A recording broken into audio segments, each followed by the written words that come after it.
Et nous sommes de retour au plateau pour la suite de cette émission. Nous abordons notre quatrième et dernier sujet.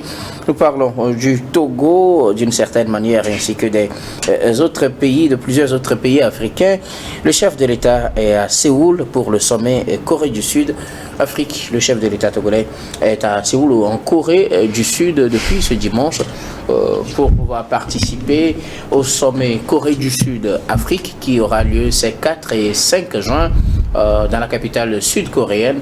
Ce sera la première édition de ce sommet qui vise à renforcer les partenariats entre la Corée du Sud et le continent en matière d'exploitation minière, surtout puisque c'est l'élément principal qui va dominer la discussion lors de ce sommet. Comme je le disais, c'est le premier sommet qu'initie la Corée du Sud en direction du continent. On sait que le pays n'a pas de très forts liens avec les pays africains, mais quelques pays africains quand même ont des relations avec la Corée du Sud.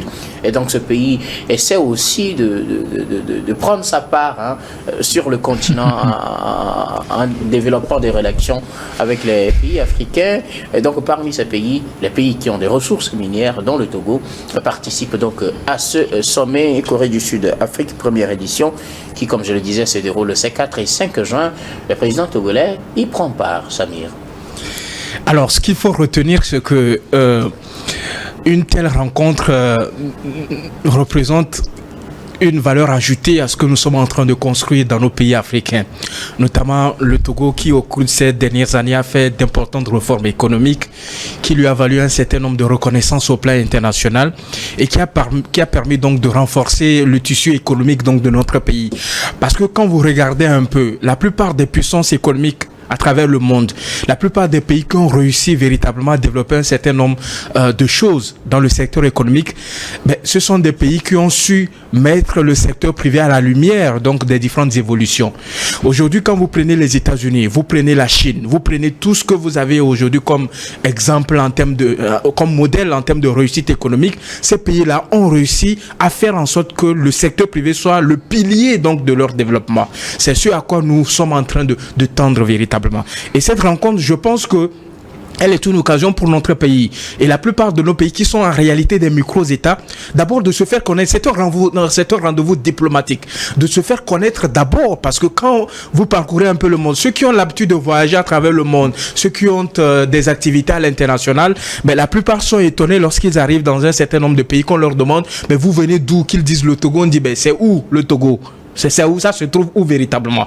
Et je pense que cette initiative qu'a prise le chef de l'État depuis un certain nombre d'années, de pouvoir être au rendez-vous de ces rencontres économiques et de représenter notre pays, de faire en sorte que le drapeau togolais puisse flotter à ces rendez-vous, c'est une valeur ajoutée. Ça permet de nous placer sur la scène internationale véritablement, parce que aucun pays dans le monde ne s'est développé en étant en autarcie. Aucun. Vous n'en verrez pas. Tous ces pays se sont développés en étant ouverts.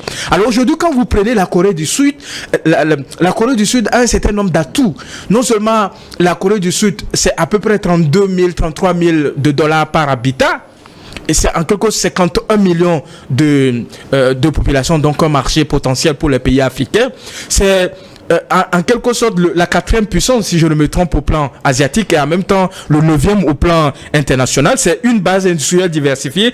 Il est le leader dans l'électronique. Tout ce qui est électronique aujourd'hui, les différentes marques de téléphonie, de téléphonie, de portables, d'appareils électrogènes, tout ça là. Alors que vous savez que la plupart des matériaux, la plupart des ressources qui rentrent dans la fabrication sont des ressources minières, dont les pays africains, Dieu nous a fait grâce et nous a doté donc de ces ressources-là. La Corée du Sud, c'est aussi, comment l'appelle-t-on, un bon système éducatif. C'est un modèle véritablement, en quelque sorte. Vous voyez un peu déjà à l'âge adolescent, vous voyez déjà les petits Coréens en train de fabriquer des choses. Vous voyez souvent dans les reportages, dans les télés, tout ça là. Donc je pense que quand vous regardez un peu, la Corée du Sud représente un potentiel. Et en face de cela, notre pays également représente un certain nombre d'atouts. Vous avez le pays, le Togo fait partie des pays de l'Afrique de l'Ouest à avoir une stabilité en termes de paix et de sécurité. Mais c'est vraiment quelque chose qu'on ne peut pas quantifier, évaluer, mais c'est quelque chose d'important véritablement pour permettre à ce que les investisseurs puissent avoir confiance en votre pays et qu'ils viennent investir des centaines, voire des milliers de dollars dans les différentes activités économiques. Le Togo, c'est en quelque sorte le développement du secteur industriel. Vous savez qu'au cours de ces dernières années, nous avons investi énormément en créant d'ailleurs même la zone industrielle d'Atitcope pour permettre à ce que les investisseurs qui ont, comment l'appelle-t-on, envie de venir investir dans le domaine industriel puissent venir s'installer dans notre avec un certain nombre de facilités qui ont été accordées et qui permettent à ce que ces entreprises qui viennent s'installer puissent avoir sur le marché togolais une main-d'œuvre qualifiée, qu'ils puissent recruter nos frères et sœurs et que l'emploi, le chômage puisse diminuer davantage. Le Togo, c'est en quelque sorte également une ouverture sur la mer. Vous savez que ce n'est pas tous les pays de l'Afrique de l'Ouest qui ont une ouverture sur la mer. Donc nous avons le seul port en eau profonde de la sous-région. C'est quelque chose d'important également. Donc c'est pour vous dire qu'en réalité, à ce rendez-vous économique d'envergure internationale, il s'agira pour le président de la République d'abord de présenter le Togo comme une destination sûre d'investissement, de faire en sorte que le Togo soit vu comme un pays stable, un pays de paix, qui présente un certain d'atouts sur le plan économique, notamment dans le domaine des ressources minières et tout ça là, mais également sur le plan industriel avec un certain nombre d'aménagements qui ont été entrepris au cours de ces dernières années pour permettre à ce que les investisseurs se sentent bien et qu'ils puissent investir davantage et que nous puissions faire ce qu'on appelle le transfert de technologie, le Togo puisse bénéficier donc de cela. Parce que, quoi qu'on dise, et je vais conclure là-dessus, quoi qu'on dise, quand vous regardez un peu, la plupart des pays qui ont arrivé à un niveau de développement, c'est parce qu'à un moment donné, leur secteur industriel a connu un boom véritable. Donc, les industries se sont installées, elles ont grandi véritablement, elles sont devenues des grandes firmes. Aujourd'hui, quand vous prenez les entreprises comme, comment l'appelle-t-on, Amazon, les entreprises comme, comment l'appelle le milliardaire, ce qu'il y a dans l'informatique là, Elon Musk et l'autre Bill Gates également. Donc toutes ces fermes-là emploient toutes ces firmes-là emploient des milliers, voire des millions de personnes. Donc, vous imaginez si nous arrivons à faire venir un certain nombre d'investisseurs. Non seulement nous aurons un transfert de technologie et de compétences, mais nous aurons des entreprises qui vont employer des millions, voire des milliers de personnes, des Togolais qui vont retrouver de l'emploi. Parce qu'aujourd'hui, le leitmotiv donc, des autorités togolaises, c'est de faire en sorte que les jeunes qui sortent des écoles, des centres de formation, puissent trouver une occupation et qu'ils puissent contribuer donc au développement de notre pays. Et c'est à saluer une telle rencontre à laquelle prend part le chef de l'État depuis dimanche. Merci beaucoup à vous, Samir Ourosama. Il faut dire que ce n'est pas parce que Google emploie par exemple des millions qu'on va employer forcément des millions de Togolais. C'est déjà une bonne chose qu'on ait en tout cas de telles opportunités. Ce sommet, la première édition donc, qui s'ouvre ce mardi, va se tenir sur le thème L'avenir que nous construisons ensemble, croissance partagée, durabilité et solidarité. À ce sommet prennent part plusieurs pays africains, dont le Togo. Gadrin. Oui, le Togo prend part à ce sommet-là. Samir, un rectificatif, s'il te plaît. Tu avais dit que la population sud-coréenne est d'1 million d'habitants. J'ai dit 52 millions. C'est plutôt 52 millions. Donc ça représente quand même un important... 51 millions, 52 millions, il n'y a pas tellement de il y a différents 2 millions. Donc ça représente quand même un grand marché. Vous savez, le Togo a toujours entrepris de bonnes relations avec la Corée du Sud depuis 1963. Et c'est après que ça s'est développé sur différentes manières multiformes. Donc c'est pas la première fois, contrairement à d'autres pays africains, c'est pas la première fois que le Togo entretient des relations avec la Corée du Sud. Donc pour moi, c'est juste un truc entre amis. Raison pour laquelle le président, son excellent frère Sozina Nasingbe, va quand même obtenir un entretien en aparté avec le président sud-coréen pour pouvoir discuter des relations bilatérales entre le Togo et la Corée du Sud. Donc, pour moi maintenant, quand on me parle de sommet Corée du Sud-Afrique, sommet Turquie-Afrique et autres, ce sont des trucs qui, moi, ne me sonnent pas bien. Sincèrement, ça ne me sonne pas bien du tout parce que ce sont des pays et ils ne peuvent pas continuer par convoquer tout un continent à un sommet comme si, bon, nous sommes des vallées, comme si nous sommes... Balance, hein. Maintenant, oui, mais vous savez, on a toujours entretenu de ces relations avec ces États et autres, mais à l'arrivée, ce sont toujours ces États-là qui gagnent et nous, on reste dans le dénuement total, on reste dans la pauvreté. On connaît très bien comment se passe l'exploitation des ressources minières au Togo ici. La dernière fois, à Vaughan, il y a des enfants qui sont encore tombés dans des trous de phosphate et puis bon, ils ont été engloutis par l'eau. Donc ce sont des choses à dénoncer. Maintenant, si la Corée du Sud veut apporter quelque chose de nouveau, alors bon, ça va nous avantager. Mais je pense et je préfère qu'on avance beaucoup plus vers le transfert de technologie pour que nous-mêmes, on arrive à transformer nos produits. Maintenant, si on n'a pas réellement encore ces moyens-là de pouvoir transformer nos ressources minières, nos produits et autres, je pense qu'il faut penser autrement, penser à ce que ces entreprises-là qui viennent s'implanter sur nos territoires arrivent quand même à exploiter à bon escient et au profit des Togolais ou bien des Africains ces ressources minières-là. Maintenant, quand il s'agit des relations intrinsèques du Togo avec la Corée du Sud, je pense que le chef de l'État togolais, depuis un certain moment, depuis plusieurs années, diversifie la coopération du Togo avec les autres pays. Ça veut dire que bon, il a une certaine ambition et il arrive à spécifier quand même les pays dans leur domaine de prédilection. Si la Corée du Sud est influente par rapport à la création des appareils électroniques et autres, ils se tournent vers là-bas. Si les États-Unis sont spécialisés dans tel domaine, ils se tournent vers là-bas. Donc je pense qu'il y a une différenciation par rapport souvent à ce qu'on appelle les partenaires privilégiés, les partenaires traditionnels. Aujourd'hui, le Togo n'est plus dans cette idéologie-là. Aujourd'hui, on a des accords même de non-obtention de visa pour pouvoir aller dans certains pays. Donc, je pense que c'est un travail de diplomatie bien mûri que le Togo est en train de mener. Mais par rapport à un sommet d'un pays avec tout un continent, vous connaissez ma position. Moi, j'ai jamais été d'accord pour ce genre de choses parce que ce sont des pays qui cherchent leurs intérêts et nous, on doit tout faire pour pouvoir chercher nos intérêts et surtout le transfert de technologie. C'est très important pour moi. Je reviendrai à vous tout à l'heure pour voir l'utilité de tel genre de sommet, mais bien avant, Fioclou Adam Blenou, le chef de l'État togolais, est depuis hier dimanche à Séoul pour prendre part à la première édition du sommet Corée du Sud-Afrique. Oui, je peux dire que entre le Togo et la Corée du Sud, il y a une relation de solidarité depuis toujours. C'est ainsi que nous avons au Togo l'AEF qui fait des formations civiques et appuie la décentralisation. Disons, qui fait en sorte le développement à la base. C'est pourquoi ce sommet Corée du Sud Afrique, le chef de l'État s'est personnellement déplacé pour y être. Nous avons une participation de 48 pays, dont une vingtaine de chefs d'État et de gouvernement.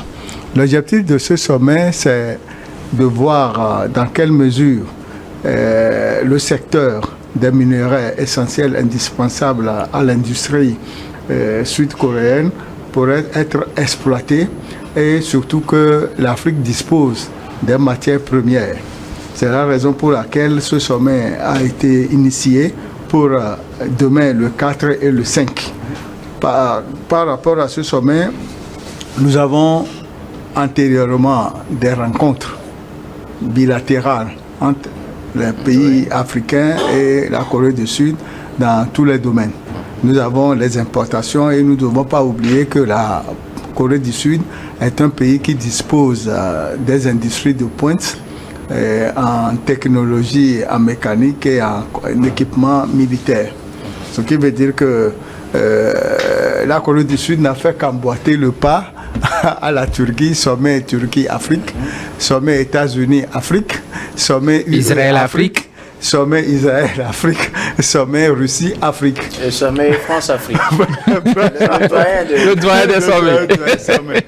Ce qui veut dire que, quelle que soit la situation de l'Afrique, tous les autres pays du monde savent que l'Afrique regorge nécessairement des ressources essentielles pour leur industrie. Alors, doyen, vous venez de lister un certain nombre de sommets qu'on a connus de par le passé, qu'on connaîtra encore peut-être. Quelle est l'utilité de ce genre de sommet? Je reviens à vous, Samir Ourossama. On en connaît tellement. Nos pays participent à des sommets avec des puissances mondiales, avec les pays européens, avec les pays asiatiques, d'accord, mais finalement, que nous rapporte-t-il? Non, moi je pense que ce sont des opportunités pour la plupart de nos pays. Et contrairement à ce que les gens peuvent penser, quand on regarde également, nous aussi, nous en organisons. Vous savez qu'il y a un forum économique Togo et Union européenne. Donc, ça dit que si vous avez un certain nombre, vous avez un certain nombre de perspectives. C'est-à-dire quand vous avez un certain nombre de perspectives de développement et que vous pensez que vous pouvez trouver des éléments de réponse dans tel ou tel État, je pense qu'il faudrait réunir ces États-là et essayer de discuter par rapport à ces opportunités, à ces perspectives. Parce que contrairement à ce que les gens peuvent penser, ce genre de rendez-vous n'est pas une balade de santé pour le chef de l'État. Vous savez que lorsque vous participez à un rendez-vous de telle envergure, le chef de l'État, la présidente de la République, organise ce voyage-là en collaboration avec les opérateurs économiques de notre pays.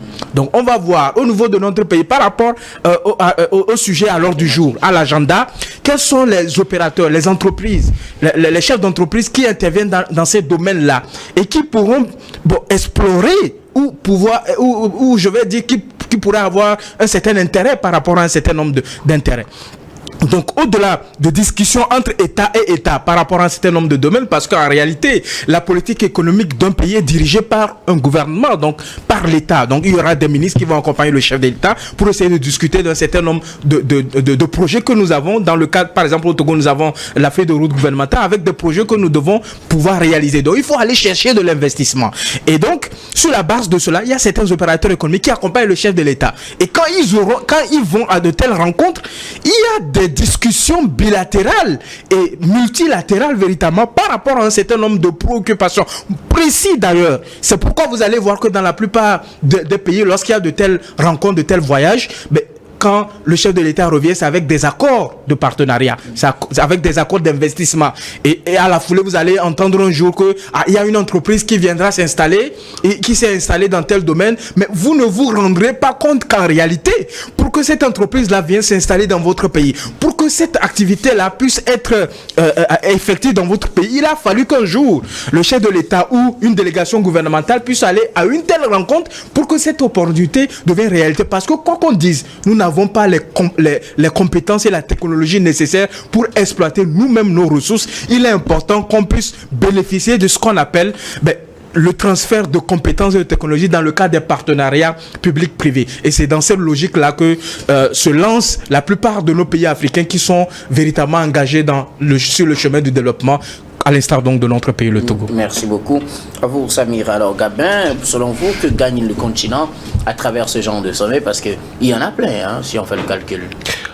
Il y a tellement de sommets, il y en a tellement qui se créent. La preuve, la Corée du Sud aussi vient de créer son sommet, Corée du Sud-Afrique. Normalement, on doit pouvoir gagner certaines choses. Et ça doit se voir sur le vécu de la population. Mais en réalité, quand tu vois le contour des choses, il n'y a rien qu'on a gagné. Jusqu'à présent, il n'y a rien qu'on a gagné, sauf quelques boulots et autres, l'exploitation. Les revenus qui en découlent. Les revenus qui en découlent. Est-ce que tu comprends, tu vois réellement que est-ce que la population profite réellement de l'exploitation de ces ressources-là depuis plusieurs années? Les infrastructures faut pas dire ce genre de choses. Les infrastructures sanitaires dont tu es en train de parler, c'est des prêts. On fait des prêts sur le dos de la population et la population paie à travers les impôts encore. Les infrastructures routières, c'est la même chose. Les écoles, c'est la même chose. Même parfois, ça découle des partenariats, des ONG et autres là qui viennent construire des écoles ici. Même les bancs, ce sont des choses qui existent. Malheureusement, quand on voit dans certaines zones, on voit que les populations sont délaissées, ont été chassées de leurs zones d'habitation et de culture, d'agriculture et autres pour faire place à ces gens-là qui viennent exploiter. Et pire encore, ces gens, au lieu d'entretenir les voies, les routes et même recruter les habitants de ces zones-là, ne le font pas.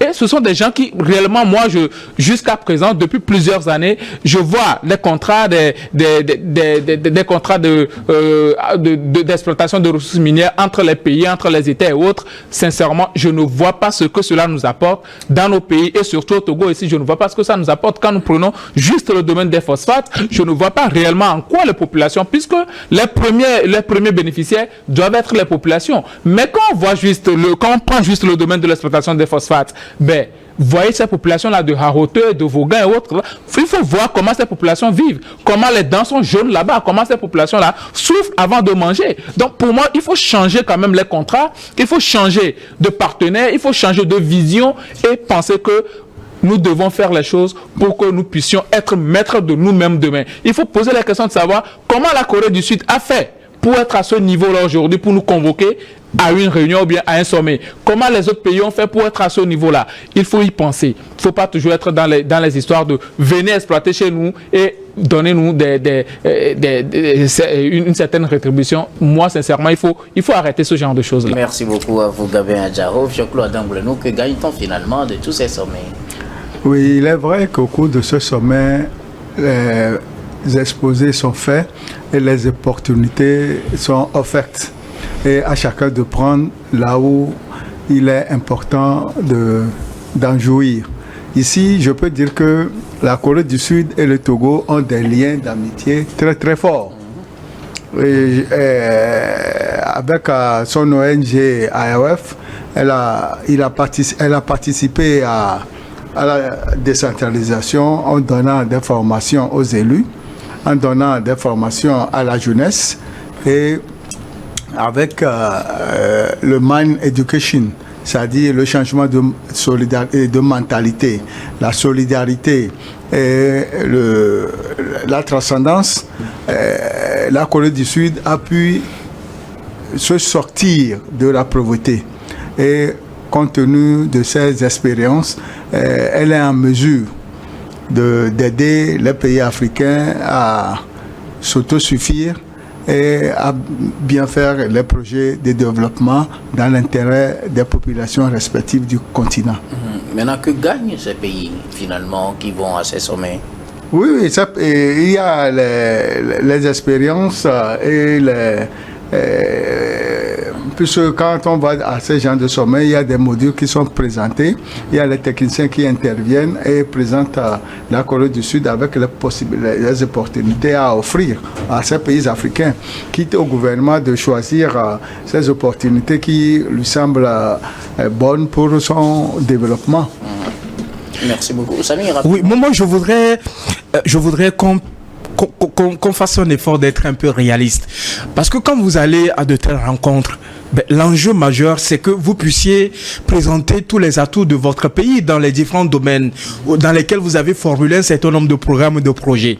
Et la Corée du Sud a fait l'effort de réunir un certain nombre d'investisseurs potentiels qui sont assis, qui vous regardent en présentant les différentes opportunités.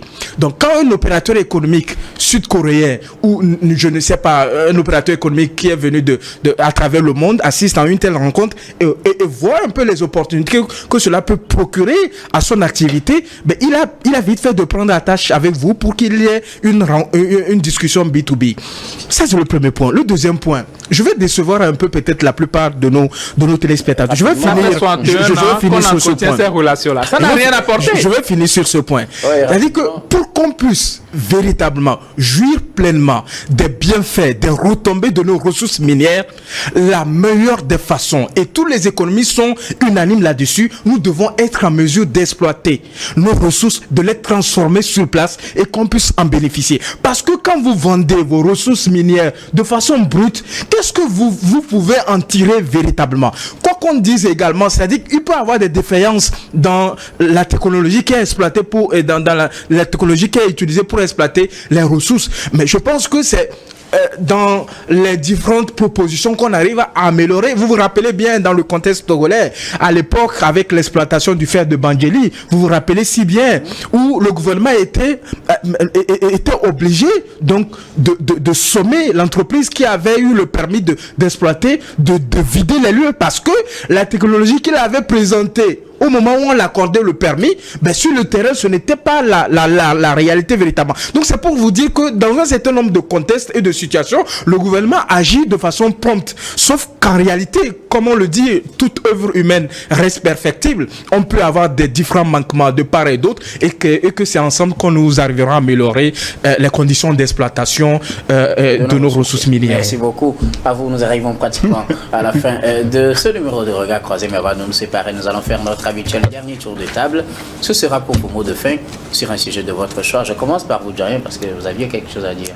Oui, je pourrais dire que au cours de ces dernières semaines, nous avons l'inondation partout dans le Grand Lomé.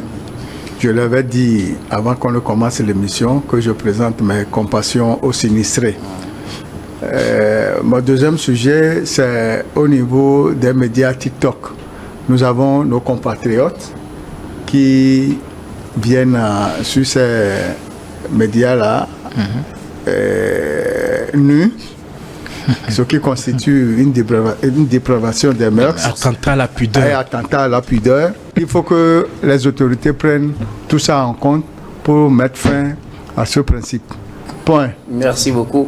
À vous, Fioclou Radangbleno, vous êtes journaliste, directeur de publication du journal Enquêteur. Merci d'avoir répondu à notre invitation. Merci, c'est moi qui vous remercie. Gabin Adjao, vos mots de fin.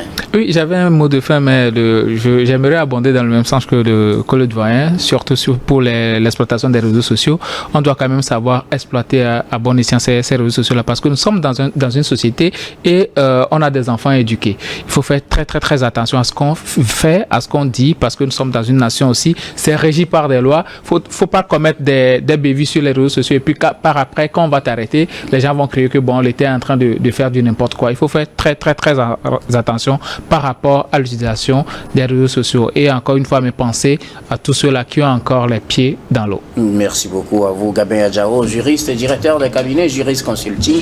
Merci d'avoir répondu à notre invitation. Merci, docteur. Samir Ouroussama. Je voudrais finir en parlant en tant que défenseur des droits humains, beaucoup plus défenseur des droits de l'enfant, parce qu'il y a des faits qui ont défrayé la chronique. Vous vous rappelez bien de ces jeunes-là qui ont été arrêtés et dans la foulée qui ont été libérés. Nous avons vu les différentes réactions de part et d'autre. Je voudrais rappeler à tous ceux qui nous suivent aujourd'hui, ceux qui sont sortis dire que les enfants-là n'ont rien fait de mal, est-ce qu'ils sont prêts à laisser leur enfant monter sur les réseaux sociaux tenus de tels propos envers des responsables de notre pays? En tant que parents, en tant que tuteurs, en tant que responsables, il est important qu'on apporte une éducation de qualité à nos enfants. Ce que nous ne voulons pas que nos enfants, que nous mettons au monde, que la plupart envoient à l'international pour se faire former, viennent dire sur les réseaux sociaux. Quand l'enfant d'autrui dit cela, il faut être apte à dire que ce que l'enfant a fait, c'est pas bon. Parce que dans le contexte africain, on nous a appris la valeur du respect, donc des personnes âgées. Et il est important que nous puissions inculquer ces valeurs-là à nos enfants et qu'on arrête de pouvoir justifier tout ce qui est anormal dans notre pays, parce qu'à un moment donné, on finira par créer une génération qui ne servira pratiquement à rien, alors que nous avons besoin d'une bonne relais pour permettre à ce que le développement qui est enclenché puisse poursuivre son chemin. Merci beaucoup à vous, Samir Ouroussama. Vous êtes juriste et président de l'ICJVE, Initiative citoyenne des jeunes, la voix des enfants. Merci d'être passé sur ce plateau. Merci beaucoup, c'est toujours un plaisir pour moi. Merci également à toutes les équipes techniques et rédactionnelles qui nous ont aidés à préparer et à présenter cette émission. Merci beaucoup à Yves Kofi Maounion, à Joe à la réalisation, à Rebecca Vessou et Stéphane Kouonou à la caméra et à Gaston Afanou à la diffusion. Merci surtout à vous, très chers téléspectateurs, de nous avoir suivis. C'est la fin de ce numéro de Regard Croisé. Je vous retrouve demain avec le même plaisir pour un autre numéro.